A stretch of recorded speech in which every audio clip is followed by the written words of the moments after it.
So it's Sunday here, and I just cooked a stir fry, just waiting for the rice to finish cooking.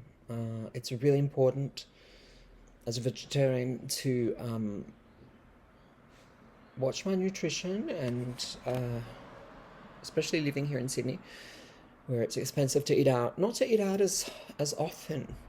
Um, the temptation when you're really busy is to do that. Well, eat out or order in. And what's the point if you're just eating a whole lot of garbage? There's a lot of things that can be hidden in the food that's bought as takeout, or as we say in Australia, takeaway. And that includes sugars, salt, obviously, and a lot of grease, a lot of oil. Not to mention carbs, but I'm not anti-carbs by any means. However, the question of health and cholesterol, especially cardiovascular health when you're getting older, is really important. But of course, lifestyle has a place in that as well. Um, I've put on weight since coming back from India. Not a whole lot, but it's mainly because it's just different routines. And I walk more when I'm in Sydney, so some of that's just going to fall off. But also cooking more at home rather than eating out. That's going to make a big difference. My ideal is to have a diet that's decolonized, but that can be a lot to source. I do want to stay on top of it because we're going to have a very busy semester, and I'm going to have to take packed lunches and packed dinners, and I just don't want to be cutting corners and actually spending quite a lot of money on stuff that's not nutritious. So it's time to get organized. I don't know how many of you have sort of ways around this. The person I live with, my spouse, is not really into the food that I make except for a few dishes, but that's because only I am vegetarian. So sometimes we do share food, but for the most part we don't.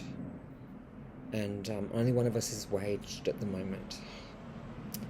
I hope that gets to change.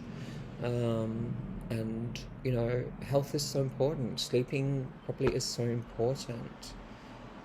Exactly what we have to do to look after ourselves. That's what's meant by self-care. I do love looking after cooking for others. Absolutely. Sharing recipes even. So if you're vegetarian and you'd like to share a recipe with me, please go ahead. I like Mexican cooking. I like South Asian as well, Indian, Pakistani. Within that, we've got Bengali, which is quite distinct from what a lot of people eat when they eat Indian food, which is normally Punjabi, which, that's way up on my list, don't get me wrong. But Bengali food is another thing entirely.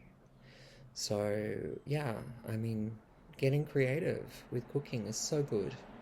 For those of you who caught my last video, which was about my sex worker history, I know it can be confronting, and particularly some people feel a bit unsettled, let's say, when we talk about these elements of our lives. Pre-transition, maybe even during transition, and certainly as people who have, to quote a friend, gender incongruity, right?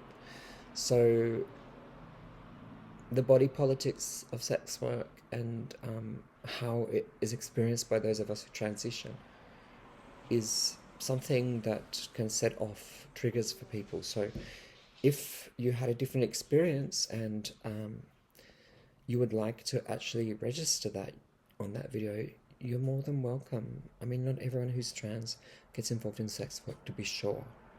But I do think that it's important for us not to feel stigma and to embrace all of our histories, So anyway, that's just a comment from me. Have a great weekend, everyone.